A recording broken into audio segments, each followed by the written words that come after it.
ቀጥል መውጁድን ቢላ መካን የሚለው ቃል በቃል የለም ብለሃል አይደለ? የለም በቃ ቀጥል። አሁን መልስ የጠየቅኩህን ቃል በቃል መኖር ሸርጥ ነው ወይ ቁርአን ላይ?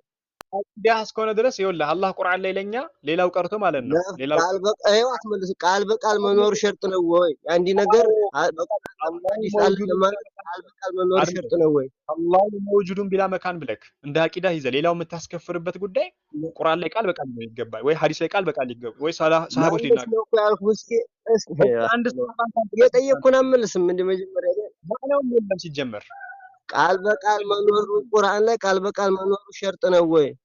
ማዕናው የት ኖሮ ነው ቃል በቃል የምትለኝ? ማዕናውም የለም። ያን እመጣለሁ መልስ ጥያቄውን። የለም ማዕናውም ሲኖር እኮ ነው ቃል በቃል ብለህ የምታነሳው ሲጀመር። ማዕናው ሲኖር የት አለ ማዕናው? ቃል በቃል መኖር ሸርጥ ነው ወይ? አንድ ነገር ለመኖር ቃል በቃል መኖር ሸርጥ ነው ወይ? ይሄን መልስ ነው ወይስ አይደለም? ሌላውን የምታስከፍርበት ከሆነ ሌላውን እያስከፈርክ ራስህ ሙስሊም አድርገህ የምትሄድ ከሆነ ቁርአን ላይ ቃል በቃልም ብቻ ሳይሆን ማዕናውም የለም ነው የምልህ እኮ ሲጀመር። ትርጉሙ ራሱ መልስ እሺ እኮ የጠየቅኩህን ብቻ መልስ ሌላ አትግባ። ቃል በቃል መኖር ሸርጥ ነው ወይ? አድምጠኝ አሁን እሺ። ማዕና ተፍሲሩን አሳየኝ። የላ ማዕናውን ያልከው ማዕናውን አሳየኝ። የታል ማዕና?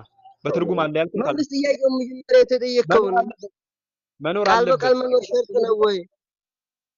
ቃል በቃል እንኳን ባይሆን ይኸውልህ ወይ በቃል በቃል መኖር አለበት ቃል በቃል የለም ብለሃል። ምሳሌ እኛ ግን አላህ ከአርሽ በላይ መሆኑን ቃል በቃል አሳይተናል። አንተ አላሳየህም እኮ ቃል በቃል መኖር ሸርጥ ነው ወይ?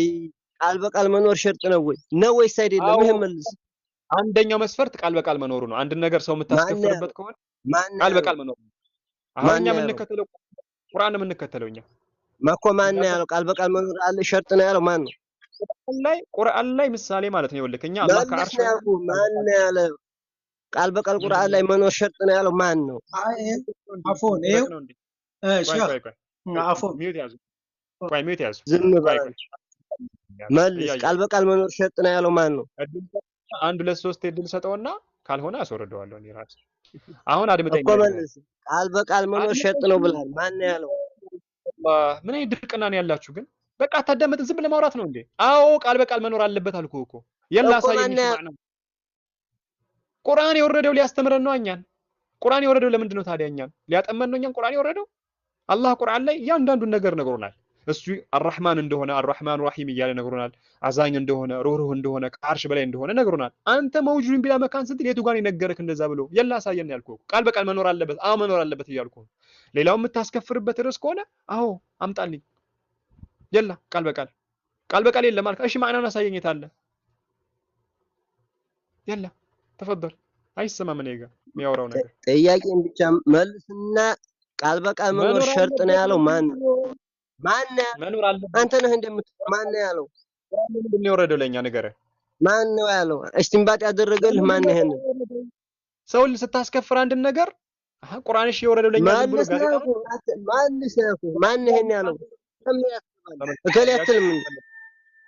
እሺ አሁን አንተ የምጠይቀው ጥያቄ መልስልኝ። ባረከላሁ ፊክ። አንተ ጠየቀኝ የጠየቅኩህን ብቻ መልስ። መልስ የጠየቅኩህን አንተ ጠይቀሃል። ታውቁ አደረገ እንዴ? እኔ የምለው እዚህ ግን ቆይ ኢንሻአላህ طيب አሁን ባጭሩ የምጠይቅህ ነገር ምን መሰለክ? ቃል በቃል መኖር አለበት ወይ ብለኛል አይደለ? ቁርአን ላይ ግዴታ አላሁ መውጁድን ቢላ መካ መኖር አለበት ብለሃል ወይ ነው ጥያቄ አይደለ? እኔ ደግሞ አዎ መኖር አለበት አልኩ። ለምን ስትለኝ አንደኛ ሰው እያስከፈርክ ነው አንተ፣ ተክፊር ነክ። ይሄን ያላለ ሰው ካፊር ነው እያልክ ነው አይደለ? ይሄን ያላለ ሰው ካፊር ነው ስትል ከቁርአን መረጃ ሊኖርህ ይገባል አልኩ። በቃ ጨረስኩ፣ መለስኩልክ። እኔ መረጃ ምንድነው አልከኝ ለዚህ አይደለ? አላህ ቁርአንን ያወረደው ለምንድን ነው? ልንመራበት። ስለዚህ ቁርአን ላይ መመሪያ መኖር አለበት አልኩክ።